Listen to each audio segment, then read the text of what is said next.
a gente está fazendo hoje um culto especial, tá? Assim como todos os cultos são especiais, mas esse a gente está dando a abertura da escola bíblica que começa amanhã. E aí o Thiago pediu que a gente desse uma ênfase no culto de hoje como um marketing para a aula de amanhã, amém? Então a gente vai mostrar uma imagem aqui. Em cima dessa imagem a gente vai aprender um conceito que Deus nos ensina na Bíblia, tá? O Thiago vai colocar essa imagem na tela. O Thiago me mostrou aqui como que eu uso o sisteminha.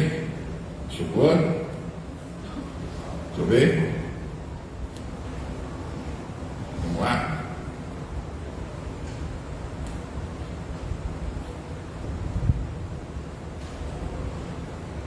Foi. Parece uma coisa estranha, mas a pastora Neuza já entendeu. Amém? O que a gente vai ver aqui? A palavra pecado. E a partir dessa palavra a gente vai entender qual é o conceito que Deus ensina na Bíblia sobre a palavra pecado e como ele resolve esse problema. Amém? E por que a gente está falando de pecado hoje, nessa abertura da escola bíblica? E a gente vai falar sobre pecado porque esse é um dos assuntos que mais derrubaram os reis e os reinos da terra, principalmente de Israel. Por quê? Porque o assunto desse primeiro semestre da escola bíblica vai ser conhecer os reis e os reinos que foram estabelecidos por Deus.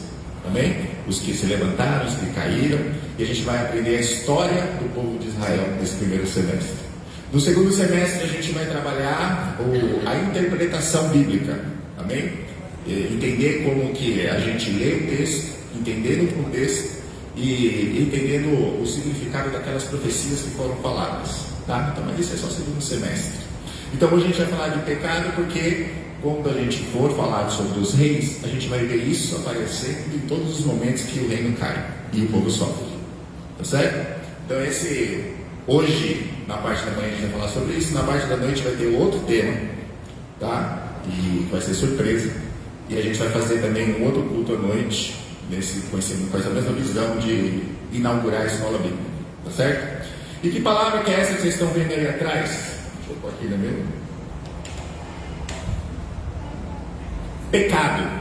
Está vendo ali do lado da palavra pecado? Tem uma palavra escrito chatá. Chatá é o grego, o hebraico para pecado. Tá certo? E você vai ver uns símbolos. Logo embaixo desse pecado e chatá, você vai ver uns símbolos ali. Da direita para a esquerda, que é como se lê o hebraico. Você vai ver o primeiro símbolo da direita, uns quadradinhos ali que chama chet, certo? E a gente vai ver no meio uma bolinha ali com um X no meio, que se chama tet. A gente vai ver ali o aleph, que é ali, aqui a gente não consegue ver direito, mas é um rosto de um boi com dois chifrinhos, tá? Logo embaixo a gente vai ver a palavra em azul, que é como se escreve em hebraico aqueles símbolos. Mas que símbolos são esses? Esses símbolos são aqueles que os patriarcas utilizavam para se comunicar. Essas letras em azul que a gente está vendo hoje é uma modernização. Ela tem uma mais moderna ainda, mas essa é uma modernização que a gente chama de hebraico quadrático, que é pegar aquele símbolo, transformar em um símbolo mais moderno para facilitar a leitura do hebraico. Amém? Está vendo aqueles pontinhos ali embaixo? Eles chamam pontinhos maçoréticos. A gente não vai falar sobre eles, ele é só para dar o som de vogal, porque as letras hebraicas elas não são iguais à do português. Ela não é o A, é um símbolo. Eles são símbolos que juntos ele formam uma palavra. Mas o mesmo símbolo com outro símbolo vai formar outra. Não é uma letra específica igual do alfabeto. Amém? Então, por que eu coloquei essa palavra? A gente vai ver que do lado direito da primeira letra, que é como se lê para a esquerda, aquele símbolozinho ali que parece um M, era representado através de uma cerca, que é o chet. Amém? E o símbolo do meio, que era uma bolinha com um X no meio, ele é representado com uma serpente, uma cobra enrolada. Então, embaixo você vai ver que ele parece um muzinho, assim, com uma cabecinha.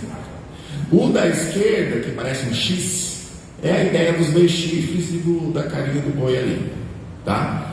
E o que isso significa? A palavra chet, ela trazia o conceito de limite, limitação, cerca, propriedade, né? Quando essas palavras eram escritas, com certeza essa letra estava no meio. Aí a gente vai ver a a letra do meio ali, que é mais redondinha, que é a serpente, que traz a ideia da sedução, tá? E da tentação. E aquele último, o xizinho, que parece dois chifrinhos ali, ele traz a ideia de liderança, de princípio, de origem. Por quê? Porque ele é a primeira letra do alfabeto hebraico, é o Aleph. Amém? E por que eu disse cada coisa, né, de cada letrinha aí? Porque agora a gente vai entender o conceito da palavra pecado, que é essa que está aqui sendo mostrada aqui atrás em hebraico.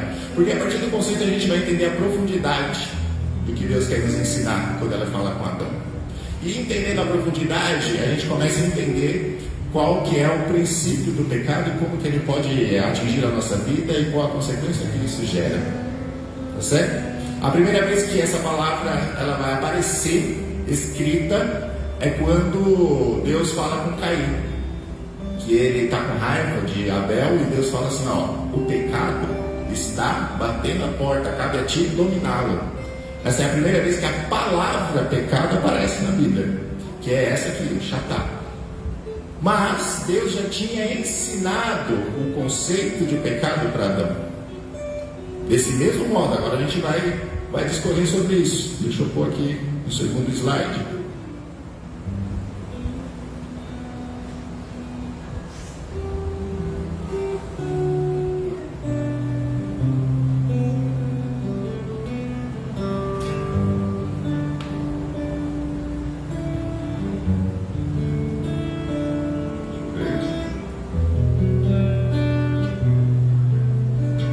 Vamos lá.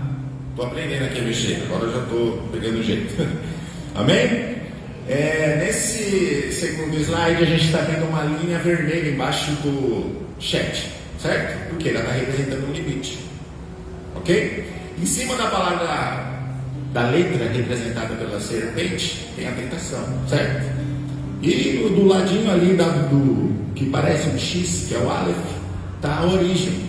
Ou seja, o significado de cada símbolo para a palavra hebraica. Então a junção dessas palavras dá origem à palavra pecado. Por quê? Porque existe um limite que Deus estabeleceu.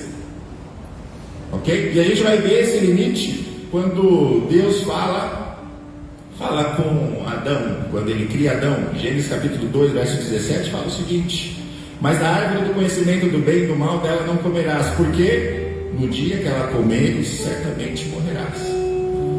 Então ele está estabelecendo o quê? Uma cerca, um limite. E ali quando ele fala com Adão, ele fala: Adão, daquela chete você não pode comer, porque ali é o limite. É a árvore. Não, Deus estava ensinando um limite para o homem. É isso que a gente precisa entender. Então ele estabeleceu um limite para o homem. Ou seja, quando o homem ultrapassa o limite, ele pula a cerca. Ele acaba saindo fora da orientação e da presença de Deus, porque ele passou daquilo que Deus estabeleceu. Então é rebeldia. E quando o homem ultrapassa o limite, ele está se rebelando contra aquilo que Deus estabeleceu. E aí você vai pensar assim: o que é o limite? Para Adão era aquela árvore e aquele fruto. Para nós hoje está escrito na sua palavra. Quando a gente olha a Bíblia, a gente vai entender que Deus estabeleceu algumas regras para que a gente viva bem e não morra espiritualmente. Deus deu um limite na sua palavra. Mas muitas vezes até o que é permitido e o que é liberdade para a gente pode se tornar um limite. Porque o apóstolo Paulo vai mostrar que existem alguns fracos na fé e que a nossa liberdade não pode escandalizar o outro. Então muitas vezes eu tenho uma certa liberdade porque eu já tenho muitos anos de caminhada, já entendo a palavra, mas tem gente que está começando, está entrando, e ele vai se deparar com um comportamento nosso. Ele vai ler o nosso testemunho, como o apóstolo Paulo fala: nós somos cartas vivas. E quando ele lê esse testemunho nosso, ele precisa olhar e ver transformação. E quando a pessoa olha e ela não vê essa transformação, o que acontece? Ela escandaliza. Então a minha liberdade acabou de fazer com que o outro peque. Então a minha liberdade precisa ser policiada para que a gente não torne aquilo que para mim é livre um problema para o outro. Ah, mas o que o outro tem a ver comigo? Quando você se torna um cristão, o outro tem tudo a ver com você, porque agora nós somos um corpo.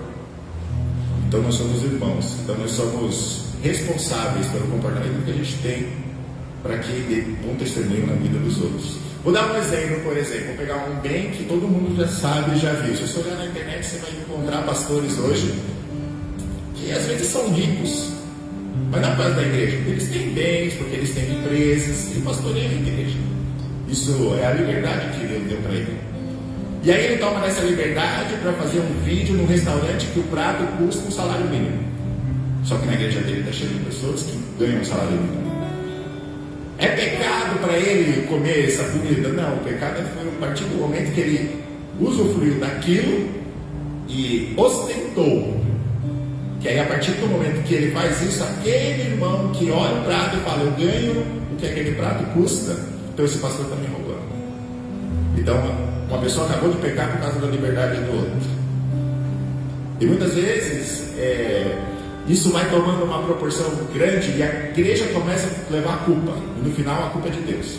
Porque Deus está em todo lugar. Então eu não preciso ir numa igreja, não posso fazer parte do corpo, porque lá as pessoas pegam dinheiro e usam para o seu próprio fim. Está vendo? Uma liberdade que fez com que o outro pecasse. Coisa que não precisava. Então Deus estabelece limites na nossa vida. E esse limite, Ele vai falar através da sua palavra. Ou através do Espírito Santo. Você vai fazer alguma coisa e vem aquela... Eu falo de testemunho interior. Às vezes a pessoa pergunta para mim, como que o Espírito Santo fala com você? Eu falo que ele fala na barriga, sabe, daquele, não é para fazer isso, não é um pensamento, é algo que você sabe, não vou fazer porque vai causar um problema, então é melhor eu tirar o pé disso aqui. Então muitas vezes a liberdade que a gente tem se torna um limite para o outro, e se eu ultrapasso aquele limite para o outro é um pecado, e eu acabo pecando porque eu estou fazendo com que o outro peque.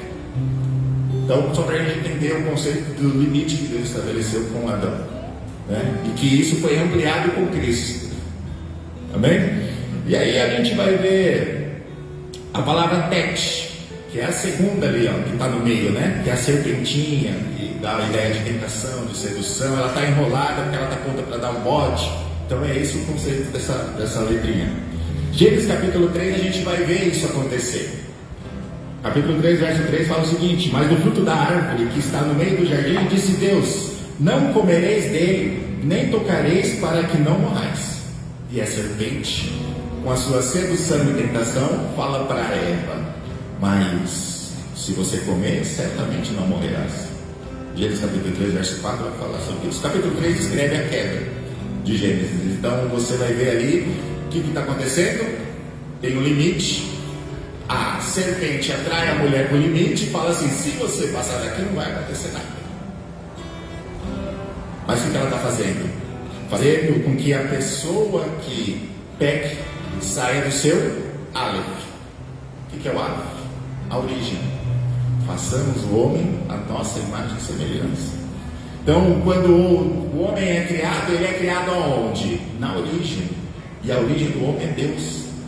Porque saiu da vontade dele criar o homem. Ele pegou o barro e soprou nas narinas do homem o fôlego de vida. Então, da vontade de Deus só surge o homem, ou seja, da origem.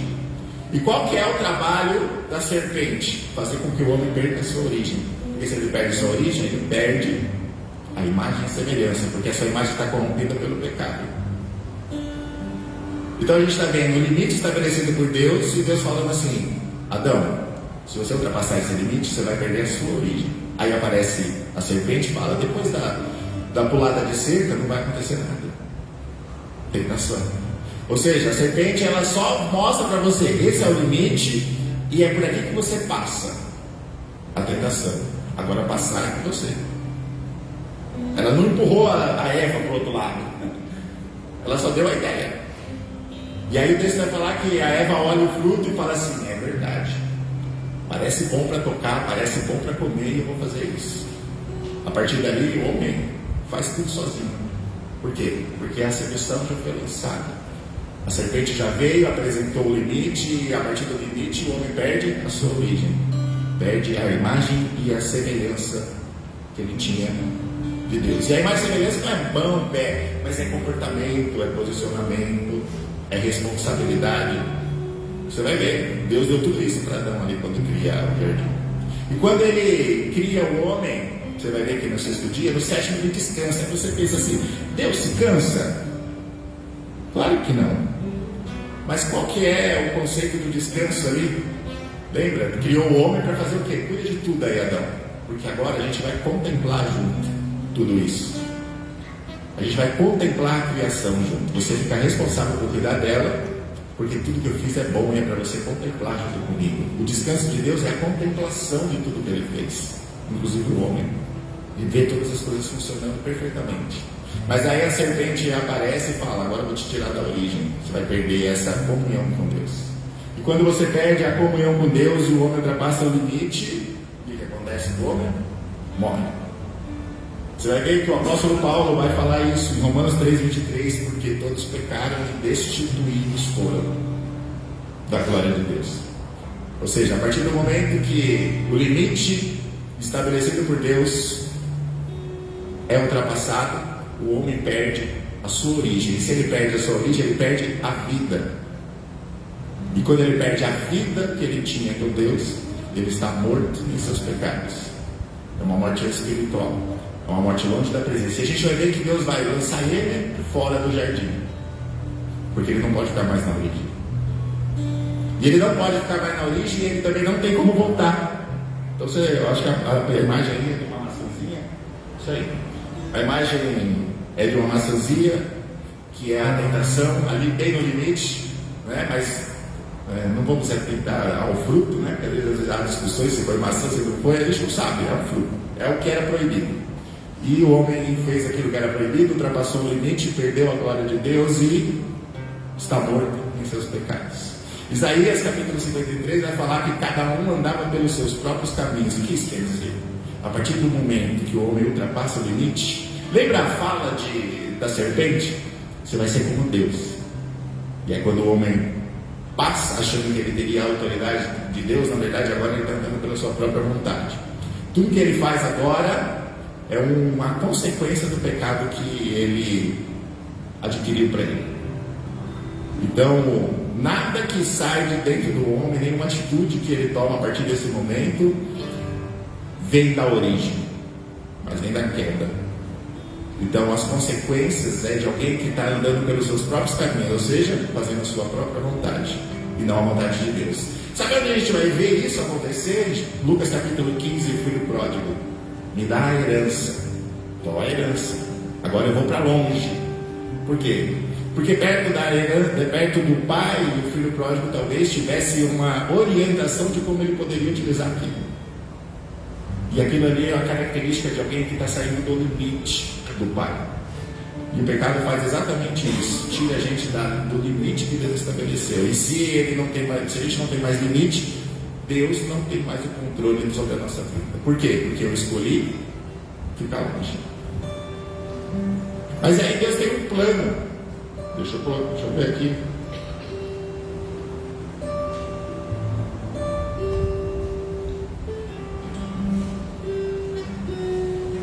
Isso aí.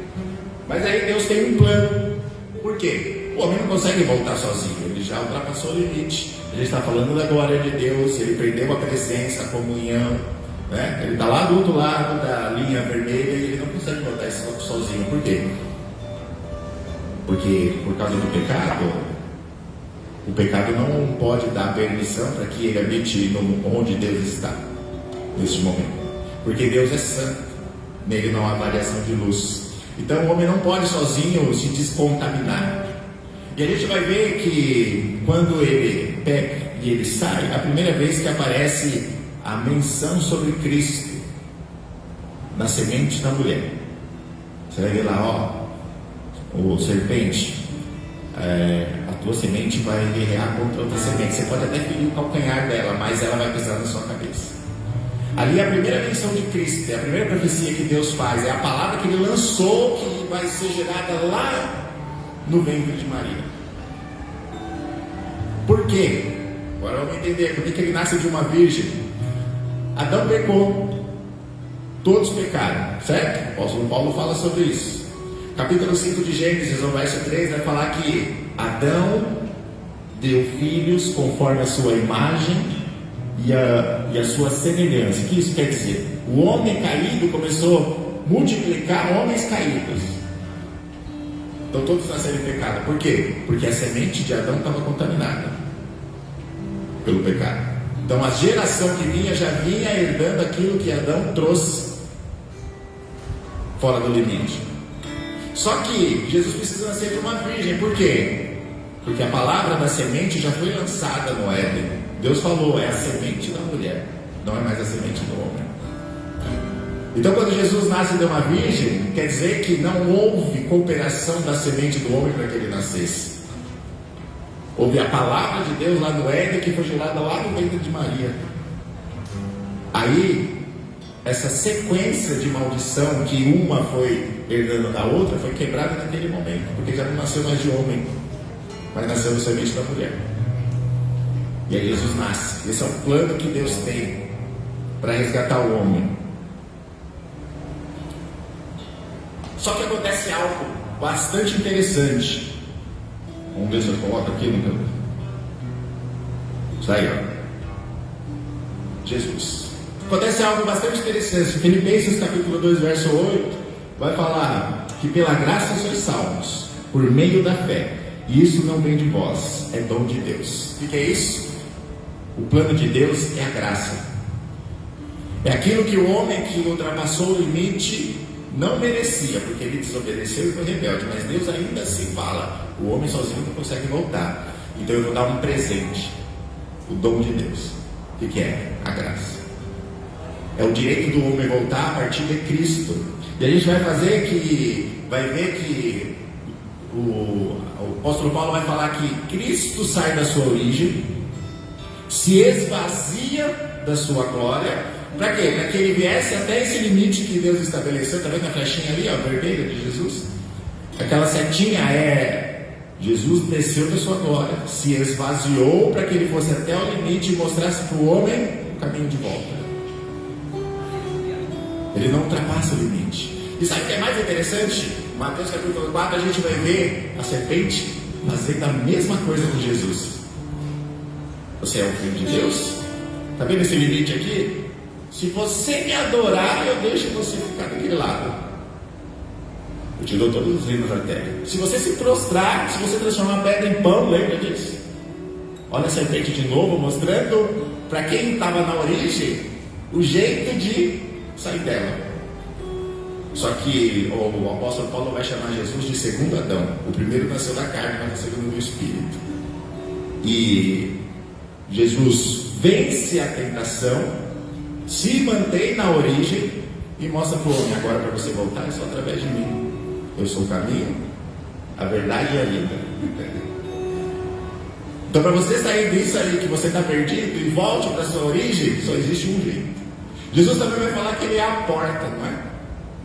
Por que ele usa essas expressões? Para mostrar para o homem que existe um jeito agora de voltar para frente. Sozinho ele não consegue, mas pela porta estreita, pelo caminho de verdade e vida, ele consegue voltar. Só através de Cristo. Através de Cristo, o homem consegue agora ter acesso à sua origem. Porque agora nós estamos nele. O apóstolo Paulo vai falar que nós estamos escondidos nele. Isso quer dizer que para a gente voltar é como se Cristo falava assim, ó, vem aqui de baixo, que a gente vai voltar junto. E quando Deus olha, agora ele vê o sangue de Cristo sobre a nossa vida. Ele não vê mais o homem que perdeu o limite, mas o homem que foi restaurado. Por quê? Cristo desce da sua glória, se esvazia, vem até o limite, mostra para o homem a forma certa de poder voltar. Deus tem um plano e isso se chama graça. O homem não merecia nada disso. Ele desobedeceu. Só que, para esse plano se cumprir, demorou um tempo. Quando a gente olha para a Bíblia, a gente vai ver a tela dividida em dois, Velho Testamento e Novo Testamento, certo? O Novo Testamento fala de Cristo, mas até que Cristo viesse, o apóstolo Paulo vai falar que a lei que Deus mandou nos serviu de aio. O que é aio? Aio é um tutor. Por isso que ele manda a lei lá para Moisés. A gente estava lendo Êxodo, agora vai Levítico, vai ter uma descrição mais detalhada das ordenanças de Deus. A gente vai ver Deus estabelecendo a sua lei. para quê? Para ensinar o povo qual seria a porta. Para mostrar para o homem que fora do limite, é como se Deus estivesse colocando placas no meio do caminho, falando assim, ó, volta para cá. Quando chegar aqui, eu vou te mostrar uma porta. Ainda não é a porta, porque o Paulo vai falar também que a lei foi dado para revelar algumas coisas como sombra das coisas que viriam. A lei era a sombra de Cristo. Aquilo que Deus mostrou no Velho Testamento como lei, apontava diretamente para Cristo que viria. A lei não salvava, a lei mostrava que o homem estava morto. Por quê? A partir do momento que ele está fora do limite, ele não tem mais discernimento. Uma pessoa que vive no seu pecado, ela está cega. Você fala para ela que está errado, ela fala que não. E ela só vai entender a partir do momento que você apresenta Cristo para ela. É assim. Quem era do mundo e se converteu e conheceu a Cristo, recebeu a Cristo, tinha hábitos que a partir que você começa a ver e conhecer a Cristo, o seu entendimento é iluminado e você fala, peraí, isso está errado. Sabe o que é isso? A lei. Ela mostrar para você o pecado que você cometia. Era para isso que a lei servia. E o apóstolo Paulo vai falar que a lei era o ministério da morte. Tanto que ele vai usar um versículo para poder falar isso em Coríntios. A letra mata. E ele está falando, a letra mata não é o estudo que você faz e você vai ficar menos espiritual. A letra mata é, a lei mata o homem. Porque o homem perdido não sabe que ele está perdido. Ele está no pecado e para ele é o prazer da vida dele fazer as coisas carnais. E aí vem a lei e fala assim, não, isso está errado. De onde que vem que a gente não pode roubar? Foi o governo que falou isso? Não. Está lá nos 10 mandamentos, lá atrás.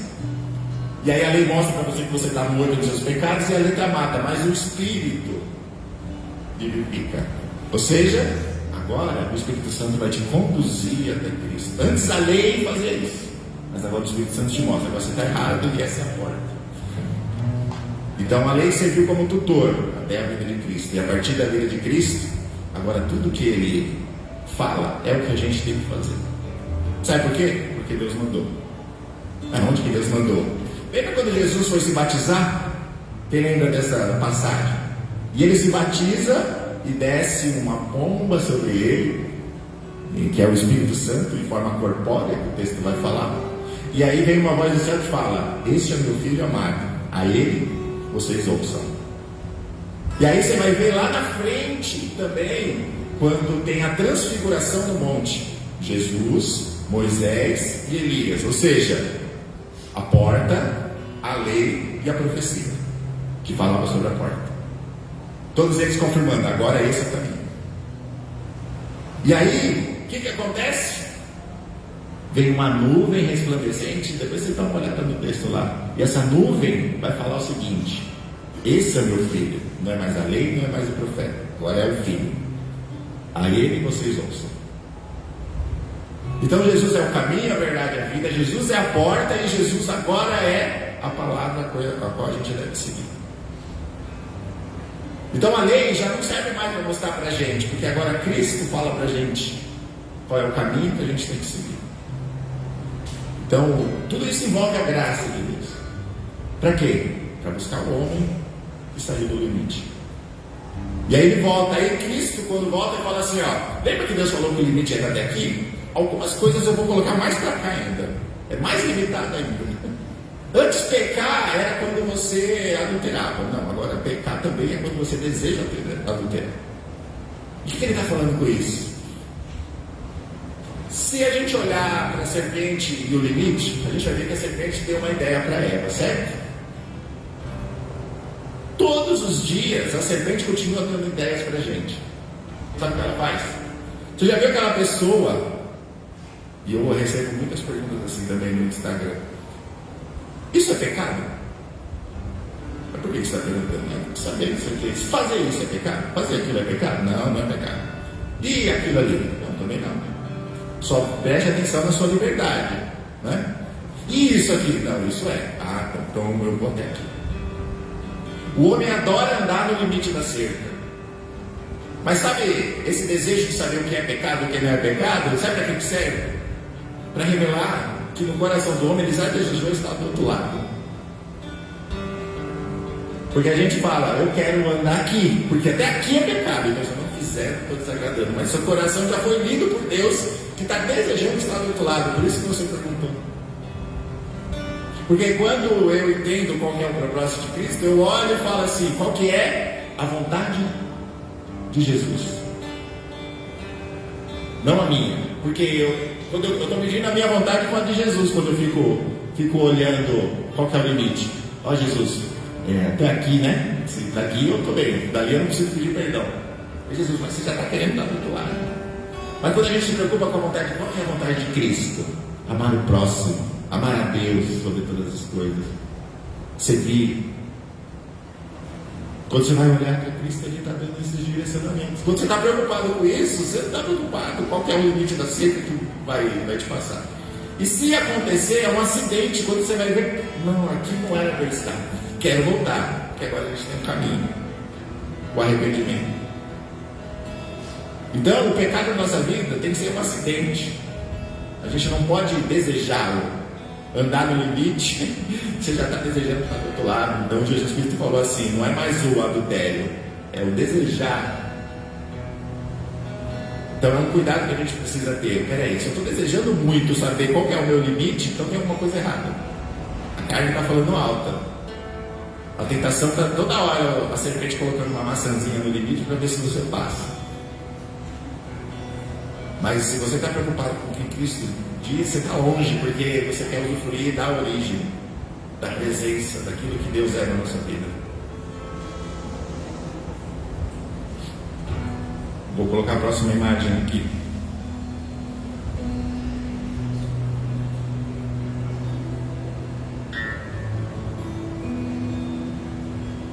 Não, essa eu acabei de falar já, que é o do limite. Isso, 7. Pois bem,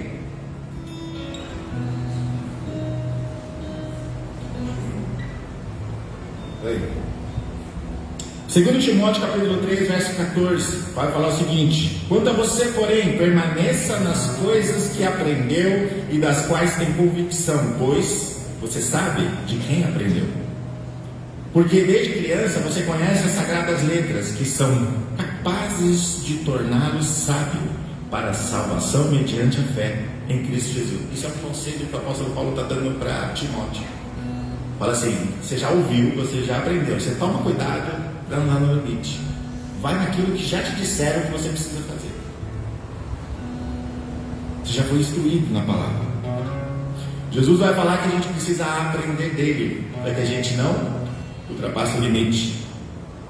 Tomem vocês o meu jugo e aprendam de mim. Em Mateus capítulo 11, verso 29. Então, quanto mais a gente aprende de Cristo, a gente fica na origem.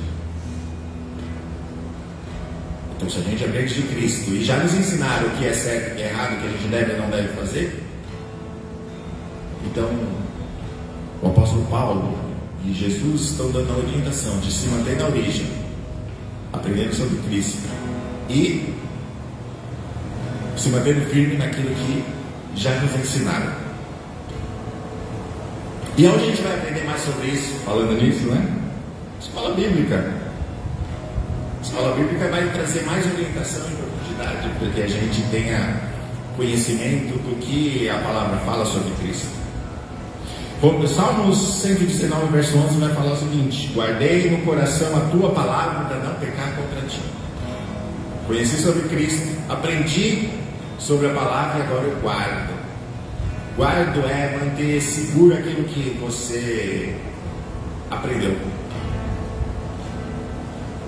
Tiago capítulo 1, verso 21 fala o seguinte: portanto, livre-se de toda impureza moral, de maldade que prevalece, e aceite humildemente a palavra implantada em vocês, a qual é poderosa para salvá-las. Sejam praticantes. O que ele está falando? A gente aprendeu sobre Cristo, já nos ensinaram sobre Cristo, guardei a palavra de Cristo e agora eu pratico. Quer se manter longe do limite, da tentação, firme na origem? Você precisa ter 4 passos: aprender sobre Cristo, aprender o que já falaram pra gente, Praticar a palavra e guardar o coração. Próximo slide.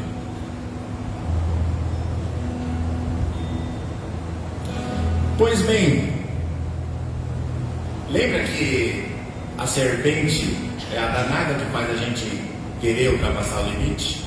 A Bíblia vai nos ensinar que um dia a gente vai ver essa serpente derrotada. Por quê? Porque nesse plano de Deus, o plano ele é completo. Ele salva o homem e derrota aquele que faz você ultrapassar o limite. Para quê? Para que vocês vivam na origem. Então Jesus voltará para quê?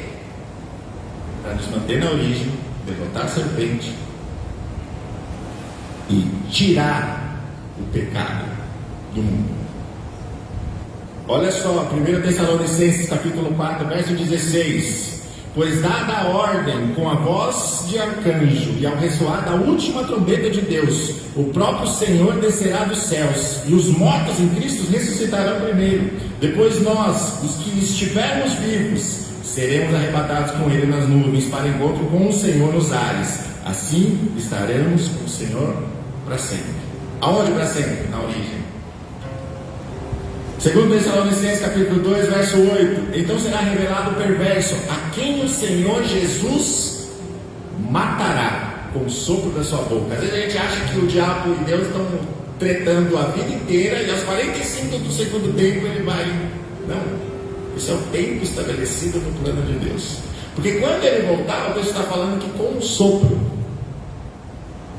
Não, eu acho que vocês não entenderam, é com um sopro. É com o sopro que o diabo vai ser derrotado.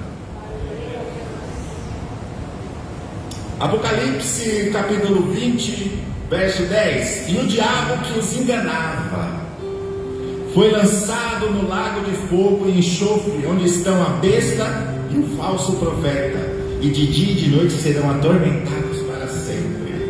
Então a gente está vendo aqui, já chegando, caminhando no final, o diabo sendo lançado, a serpente, com o sopro da boca de Cristo, sendo lançado no inferno. Então aquele que tentava já não tem mais poder nenhum, porque agora nós estamos na origem e ali não há pecado. A gente está usufruindo. Lembra do sábado? Às vezes a pessoa fala: a gente deve ou não deve guardar o sábado? O sábado é um ensino de Deus, assim como o pecado, como um conceito de quê? De eternidade.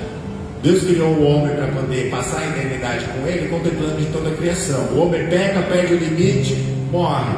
Jesus desce da sua glória, se esvazia, vai até o limite e traz o homem de volta. O homem volta através de Cristo para a sua origem. Quando ele volta através de Cristo para a sua origem, o sábado está estabelecido novamente. O sábado fala de Cristo, que é o nosso descanso, a nossa eternidade. Nós estamos nele e na sua volta nós vamos permanecer nele. O sábado foi quebrado pelo pecado, mas Cristo veio restabelecer esse sábado. Não é um dia, mas é a eternidade. Não é um descanso, mas a contemplação de estar na presença de Deus, a eternidade com a igreja. Então eu acho que, pelo menos essa dúvida de sábado a gente não tem mais, né? O sábado era Cristo. É o nosso descanso. É a nossa origem. É da onde a gente vai contemplar tudo que Deus fez. E para a gente chegar, já caminhando para o final, Apocalipse 22, verso 12. Eis que venho em breve.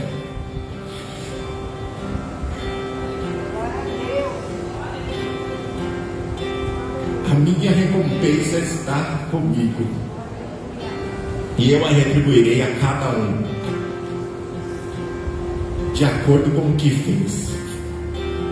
Eu sou o Alfa e o Ômega, o princípio e o fim.